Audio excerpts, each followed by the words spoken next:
Boy, can't wait to tweet this one out and have it not blow up until good old Channel Pup watches it and says, It's free real estate. So here's the thing. Spider-Man Into the Spider-Verse is a nearly perfect film in almost every way, and I can prove it with facts and science. Did you get it? It's kind of weird to me how this movie was regarded by the fandom to be one of the best Spider-Man movies ever, if not the best. But then all of Spider-Man Twitter seemingly just decided that this movie and Spider-Man 2 are just mid, or just entertaining, or okay but still enjoyable. And there are very few things that I will defend as being close to perfect as a piece of media can get. Daredevil, Arkham City, and Monsters, Inc., to name a few.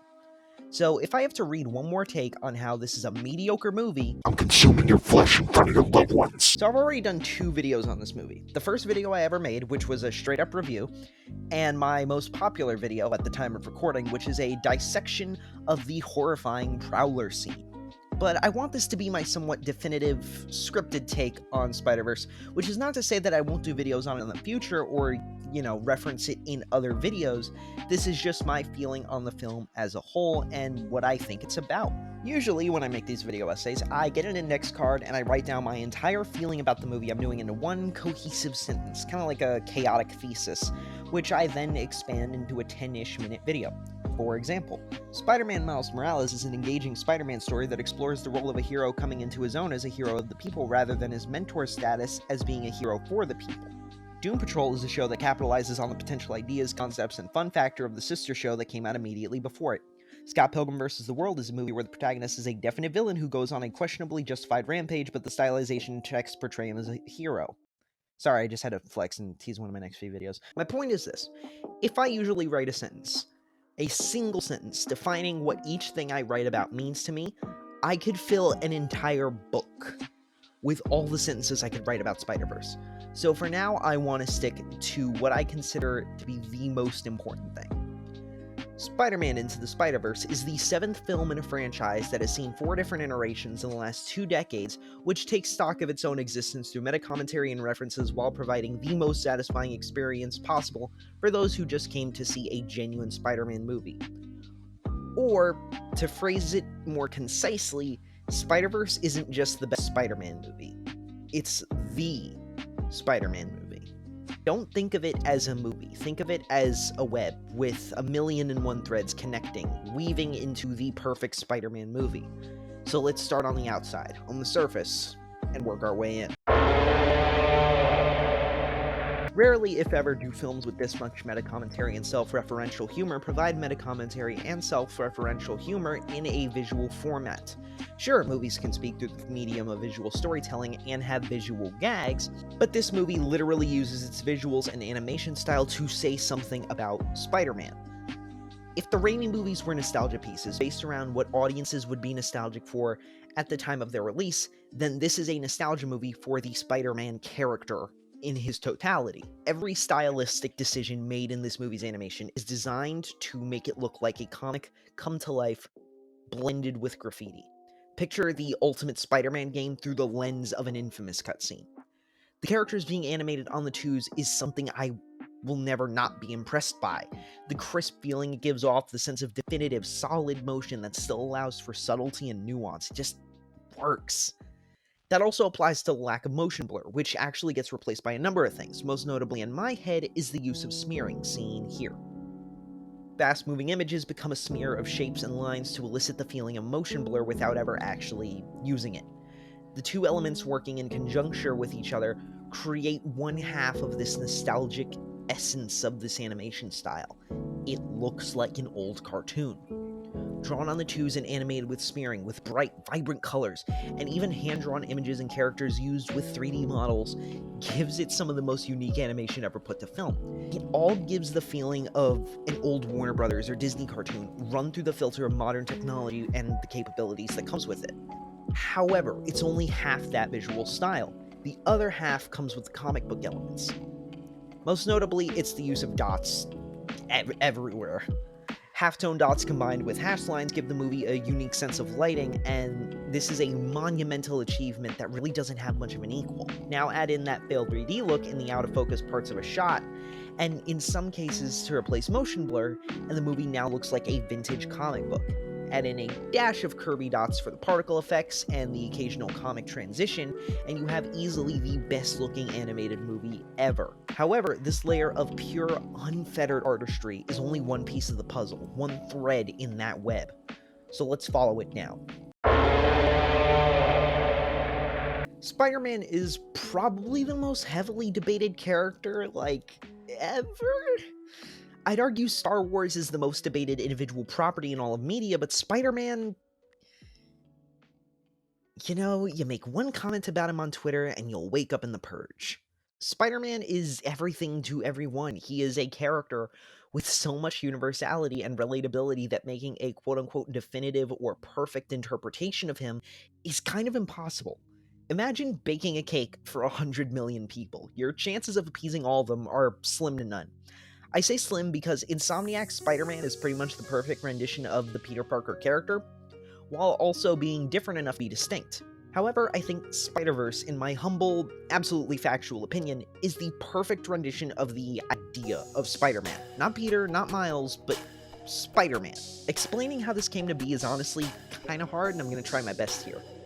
There are, in my opinion, 3 core pillars to the Spider-Man character: consequence, heroism, and of course, responsibility.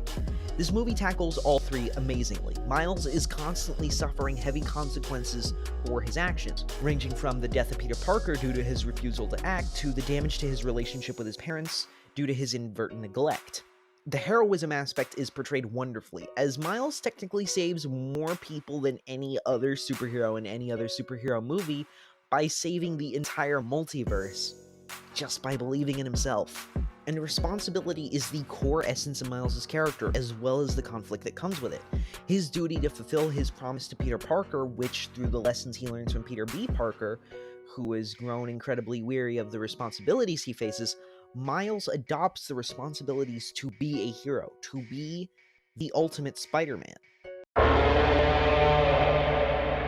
Ever since I first thought of doing a full video on Spider-Verse, I wanted to talk about Peter B. Parker. He was the one thread in that web I couldn't resist pulling on. The sloptacular Spider-Man. I've recently been watching New Girl with Grace, so I'm somewhat familiar with Jake Johnson's work. You have to choose. You can't have both women. What was I supposed to do? What, you think you can have a bunch of wives? You got one wife! This is the way the world works! Why? I don't know. But his performance here feels really personal. I always say that Spider-Verse isn't a Miles or Peter story, but a Spider-Man story, and while I stand by that, I think both Miles and Peter have incredibly strong character journeys, and Peter's really stands out as one unique to the character. Usually, old man Spidey stories are typically the generic old man superhero stories in the vein of The Dark Knight Returns or Old Man Logan. With Peter Parker, it usually looks like Last Stand, or Spider-Man Reign, or even the recent masterpiece Spider-Man Life Story. However, this isn't really a elderly superhero fighting an oppressive regime story that we've come to expect. While it does have some similarities to that kind of story, with Logan coming to mind as a poignant comparison, this is more just what Peter's midlife crisis looks like.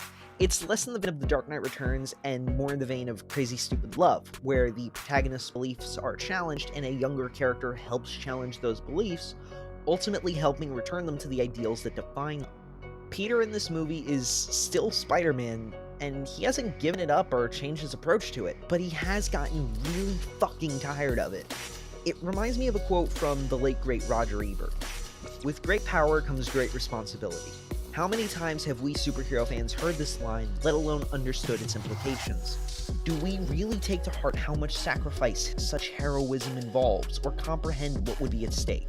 It isn't necessarily the job of being Spider-Man that Peter has grown tired of, it's the losses he's endured and the pain of the sacrifices he has made in order to uphold his responsibilities. It's only through Miles that Peter finds a new will, not to be Spider-Man, but to be Peter Parker. Miles literally reinvigorates Peter's passion for living. Full stop, end of sentence. And speaking of Miles, I think Miles might be the best adaptation of a comic book character ever. And that's saying a lot because with plenty of the MCU's characters, Nolan's Batman, Donner's Superman to name a few, the competition is really steep. And the thing that makes Miles a cut above the rest is, ironically, all the new shit that they added to him. It's no secret that many people find the way Miles was initially written to be a little underdeveloped and underwhelming. There wasn't much new about him beyond his appearance, his baller as hell costume, and his powers, and the few new elements that there weren't given enough time to breathe and really demonstrate their impact on Miles' character. I'd argue it's okay for Miles to have a personality that's similar to Peter's, as long as his differing social status, family dynamics, and upbringing demonstrate what really makes him different. However, the team behind Spider-Verse decided to go in a completely different direction. Instead of enhancing his more lackluster elements that couldn't be salvaged, they basically created a whole new character from the ground up for the most part. And not in the way that MCU Spider-Man's supporting cast has been done. They took the elements that worked, such as his cultural background and school setting, and made him a little bit more of a focus, just generally beefed him up. The thing that they really beefed up was his family dynamics, which helped gives his story a nice sense of emotional weight. And then they added some new elements to make him feel more like a three-dimensional character, such as his passion for art and his desire to fit in at school, which is more overt than it is in the books. I'm not going to talk about this anymore because I honestly just feel like I'm regurgitating information due to the massive amount of videos people have already done on Miles and on his character, but know that I genuinely love this interpretation of Miles, and I can't wait to see more of him next year. So this is it, the final and most important thread of Spider-Verse, the one that inspired the title of this video. This movie is kind of the endgame of Spider-Man movies in a weird way. While it stands on its own as a great film, I consider it best viewed as an homage to all that's come before, a love letter to Spider-Man. The homages to Raimi and the comics are obvious, but every piece of this movie feels like it gets what Spider-Man means.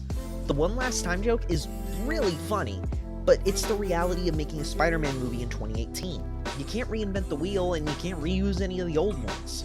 You have to make every move as calculated as possible to create an experience that feels fresh when, in reality, this is a character that's slowly becoming oversaturated. Spider-Verse achieves this in major ways such as the overt references and meta-commentary and, in the most literal sense, giving us a brand new take on Spider-Man. But it's the more subtle nuances that really make this movie shine. The fact that people still theorize that Peter B. Parker is either Tobey or Andrew Spider-Man really speaks to how much this movie understands what makes Spider-Man tick. Because, yeah, they confirm that Peter B. Parker isn't either of them, or Tom, or any pre-existing Spider-Man. While he and Miles both ride the legacy of Spider's past, both in the text and out of it, I think that's what makes them both special, and that's what makes this movie special. Spider-Verse does not care who your Spider-Man is. Spider-Man is who you need him to be. Anyone can wear the mask. Toby, Andrew, Tom, Shamik, Jake, Nick, John, Haley, Kimiko, Chris, Neil, Josh, Drake. It doesn't matter. Own your Spider-Man, but don't sell any of the others short. Because whoever's under that mask, they're all going to be saying, "What's up, danger? Don't be a stranger. I'm right here at your door. I won't leave. I want more. What's up, danger? What's up, danger? Cause I like high chances that I might lose. I like it all on the edge just like you. I like tall buildings, sparkling off of them. I go hard with it no matter how dark. Come on, what's up, danger?